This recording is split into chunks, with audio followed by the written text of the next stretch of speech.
ما شاء الله لا حول ولا قوة إلا بالله العلي العظيم. أعوذ بالله من شر الشيطان اللعين الرجيم. بسم الله الرحمن الرحيم. الحمد لله رب العالمين والعاقبة للمتقين والجنة للموحدين والنار للعاصين عليهم أجمعين. أما بعد، يا أيها الذين آمنوا أوصيكم عباد الله ونفسي بتقوى الله. اتقوا الله فإن خير الزاد التقوى.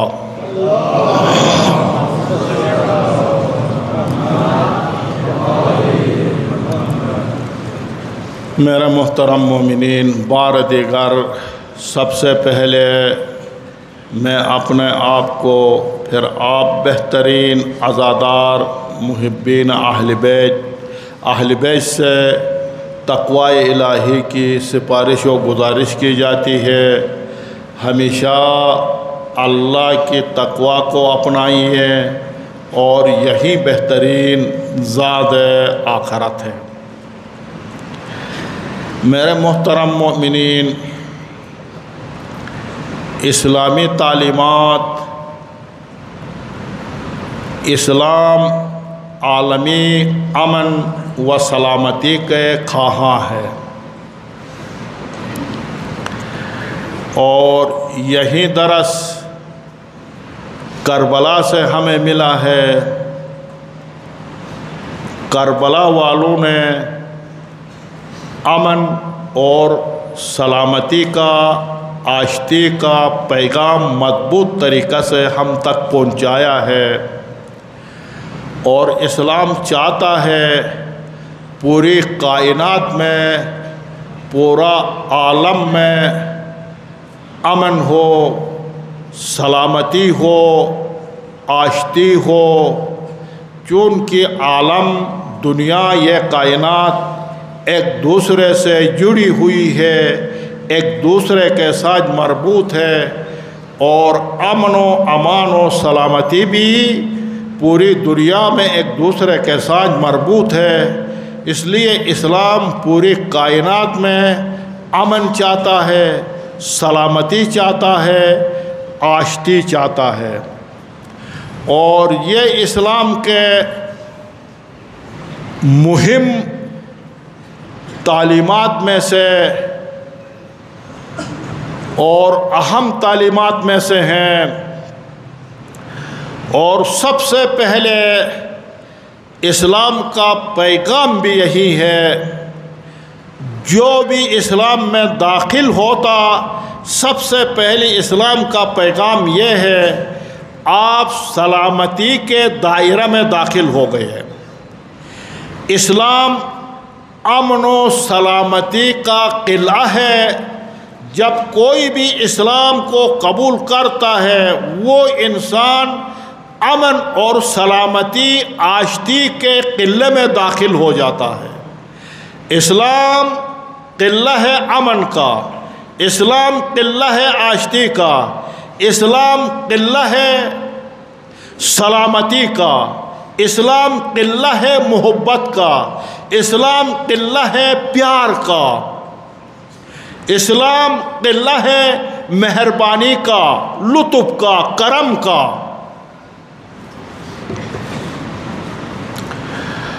اور یقیناً اسلام ہر قسم کی وحشت، دہشت گردی، خراب کاری، فساد فی الارض، فتنہ فی الارض کے مخالف ہے. اور ہمیشہ اسلام نے امن کے حوالے سے تاکید کیا ہے، اور امن کے پیغام کو پھیلایا بھی ہے، فروغ بھی دیا ہے، اور ہر حوالے سے فتنہ، فساد فی الارض، دہشت گردی، وحشت، بدامنی سے روکا ہے.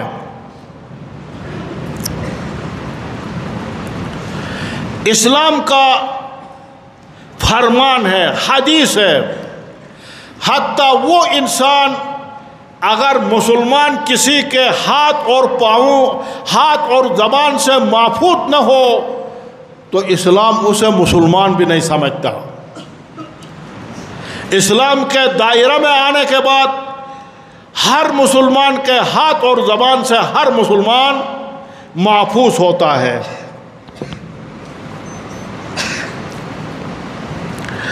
اور یقیناً آپ جانتے ہیں اسلام کا آغاز بھی ایسے دور میں، ایسے خطے میں ہوا جہاں وحشت، دہشت گردی، فساد فی الارض، جھگڑے، نزاع، بدامنی، بے سلامتی کا گڑھ تھا، مرکز تھا۔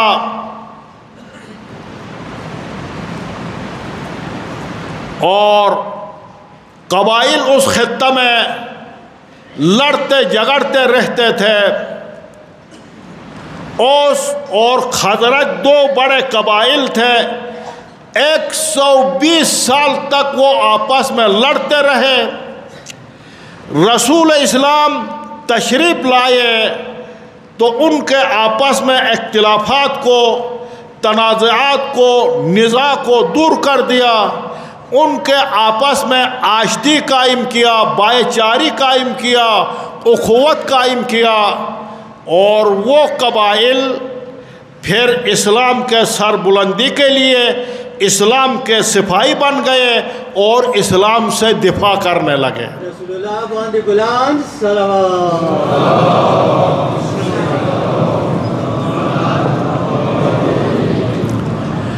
اور اسلام نے امن اور سلامتی کے پیغام کو، دہشت اور وحشت کو مختلف انداز سے انسانوں کو سمجھایا ہے۔ کبھی اسلام نے ایک انسان کی جان خانہ کعبہ سے بھی زیادہ محترم ہے، ایک انسان کا آبرو، ایک انسان کی جان خانہ کعبہ سے بھی زیادہ محترم ہے، پیغام دیا امن کا۔ کبھی اسلام نے فرمایا ایک انسان کا قتل پوری انسانیت کا قتل ہے، پیغام دیا سلامتی کا، پیغام دیا امن کا۔ کبھی اسلام نے فرمایا الفتنۃ اشد من القتل، فتنہ، زمین پہ فتنہ و فساد قتل سے بھی زیادہ خوفناک ہے۔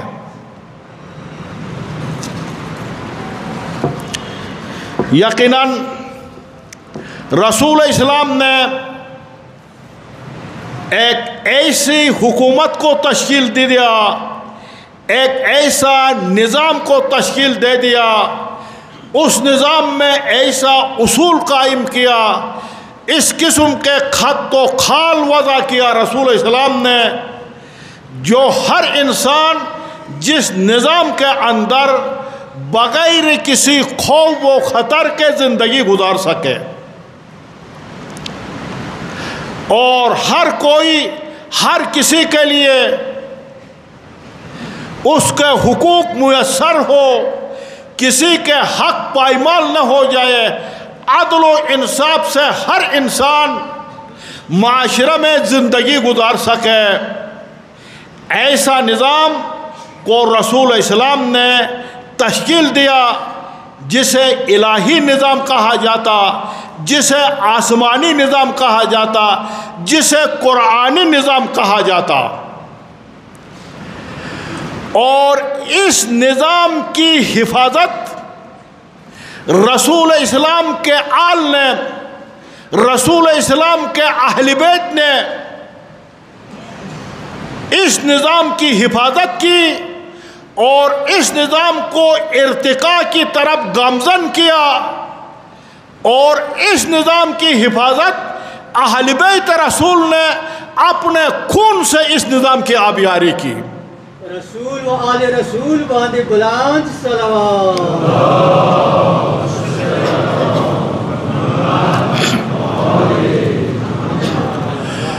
اور اسی نظام کے خاطر جس نظام کو رسول اسلام نے قائم کیا تھا، تشکیل دیا تھا، اسی نظام کو اسی نظام کی بقا کے لیے، اسی نظام کی بچاؤ کے لیے، اسی نظام کی حفاظت کے لیے کربلا وجود میں آیا.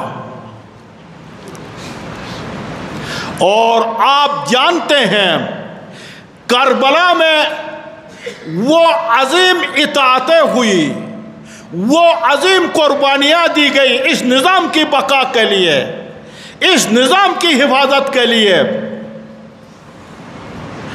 وہ اطاعتیں اپنے انتہا کو پہنچی. اللہ کے درگاہ میں قیامت تلک کربلا سے پہلی نہ ایسی اطاعت کی مثال ملتی ہے، نہ قیامت تک ایسی اطاعت کی مثال ملے گی. عظمت مولا حسین بر روز بلند صلوات.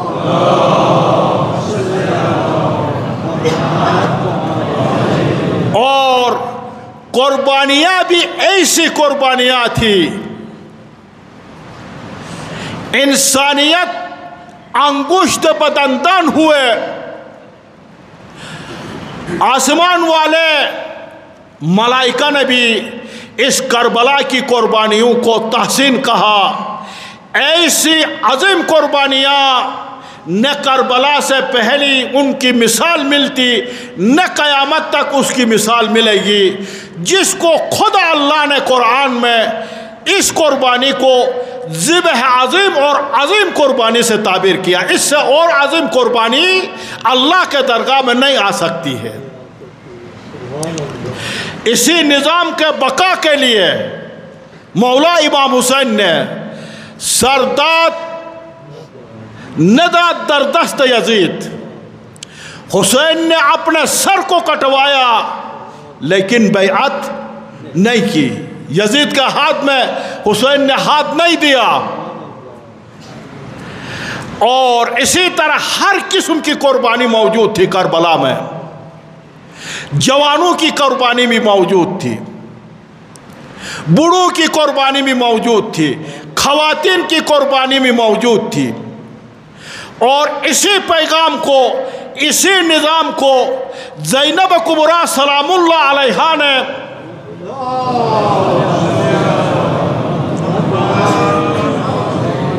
زینب کبریٰ سید سجاد انقلاب امام حسین کا، کربلا کے انقلاب کا پیمرس تھے، پیمبر تھے.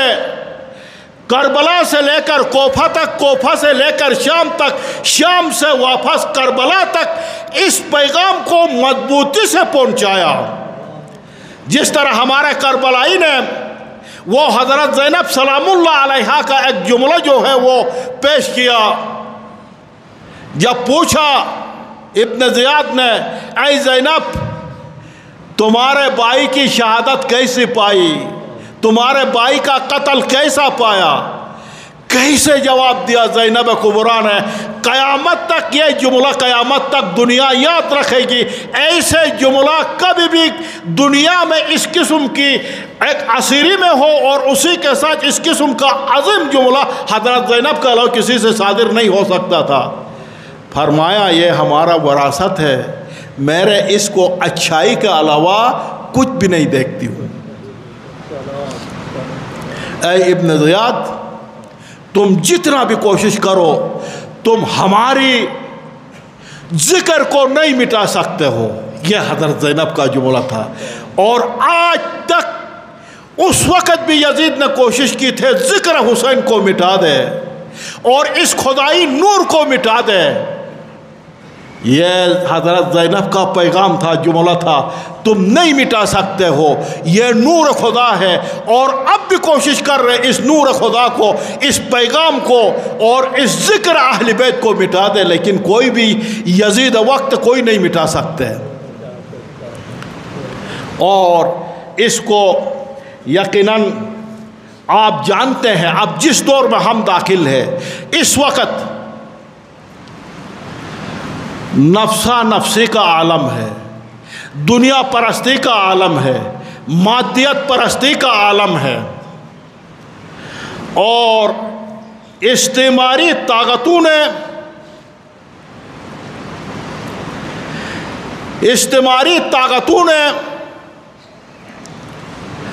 طاقتوں کا بہت سے مسلم ممالک ان استعماری طاقتوں کا قہر و غضب کا شکار ہو چکے ہیں۔ آپ جانتے ہیں کتنے ظلم و زیادتی اس وقت جاری ہے، اور یہ زمانہ کے فرعون و یزید، یہ زمانہ کے استکباری طاقتیں اپنی بالادستی کو قائم رکھنے کے لیے، اسلامی ممالک میں اپنے تسلط کو قائم رکھنے کے لیے اور مسلم ممالک کو اپنے سامنے تسلیم خم کرنے کے لیے، اپنی حکومت کرنے کے لیے، مسلم ممالک کے وسائل کو لوٹنے کے لیے انہوں نے انسانی معاشرہ کو درندوں کے معاشرے میں تبدیل کر دیا ہے۔ آپ دیکھ رہے ہیں فلسطین میں کیا کچھ ہو رہا، یہ جو کچھ امریکہ کے سرپرستی میں فلسطین میں مسلمانوں کے خلاف جو کچھ ہو رہا، یہ درندگی سے بڑھ کر ہے۔ اب پورا کفر، پورا شرک یکجا ہو چکے ہیں اسلام کے خلاف، مسلمانوں کے خلاف۔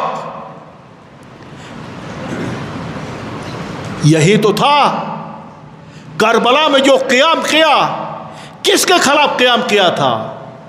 اس قسم کی ظلم و زیادتی کے خلاف قیام تھا، اور یقیناً ایسی صورتحال میں جب یہ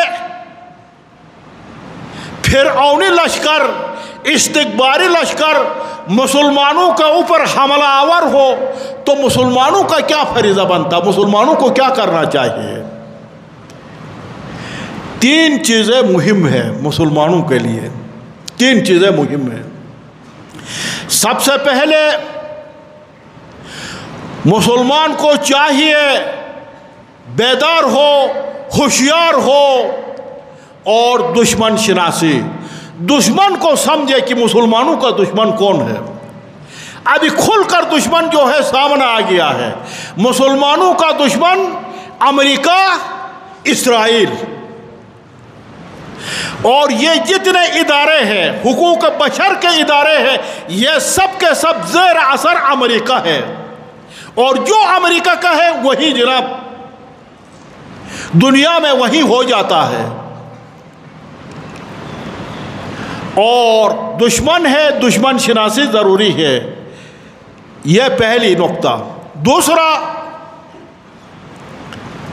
مسلمانوں کو چاہیے کہ آپس میں اتفاق، متحد ہو جائے، آپس میں اختلاف کو بلا دے، فرقواریت کے اختلافات کا انتشار کے ہوا کو ختم کر دے، اور آپس میں اتحاد، متحد ہونا مسلمانوں کے لیے بقا اور مسلمانوں کی طاقت کی ضمانت ہے۔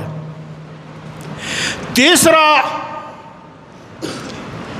دستورات اسلام کے اوپر عمل پیرا ہونا۔ اسلام کا کیا دستور ہے؟ اسلام کا حکم ہے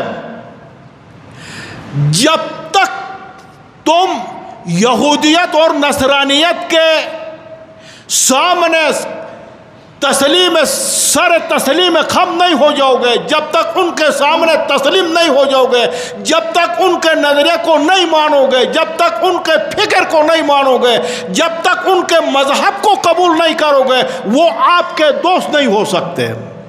نہ یہودیت دوست ہو سکتا، نہ نصرانیت دوست ہو سکتا۔ اس سے پہلے بھی مسلمان کوٹے گئے ہیں، جس کی وجہ سے کہ امریکہ کو اپنا دوست سمجھا، اسرائیل کو اپنا دوست سمجھا، اور آج حشر مسلمانوں کا یہ کر دیا۔ روح اسلام خامنائی آفیت و سلامت ہے پارا بآواز بلند صلوات محمد و آل محمد۔ اگر مسلمان بیدار نہ ہوئے تو یہ یقینی ہے جو حشر فلسطین کا کر دیا وہ ہر مملکت اسلامی کا یہی حشر کر دیں گے۔ تو اس لیے مسلمانوں کے لیے ضروری ہے کہ دشمن شناسی کرے، اتحاد کو قائم کرے، اور کبھی بھی یہود و نصارہ مسلمانوں کا دوست نہیں ہو سکتا۔ یہ پیغام اسلام ہے، اسی کے اوپر ہمیں عمل کرنا چاہیے۔ پروردگارہ بحق انوار طیبہ چہاردہ معصومین اسلامی ممالک کو، مملکت پاکستان کو اپنی حفاظت میں محفوظ فرما۔ پروردگارہ اپنی رحمتیں، برکتیں، نعمتیں اس جمع پر شامل حال فرما۔ پروردگارہ مومنین کے ہوائے شرعیہ کو برآوردہ فرما۔ پروردگارہ قومی مسائل کو، مشکلات کو آسان فرما۔ پروردگارہ جو باہر ممالک میں ہے سفر بخیر فرما، آفات سفر سے محفوظ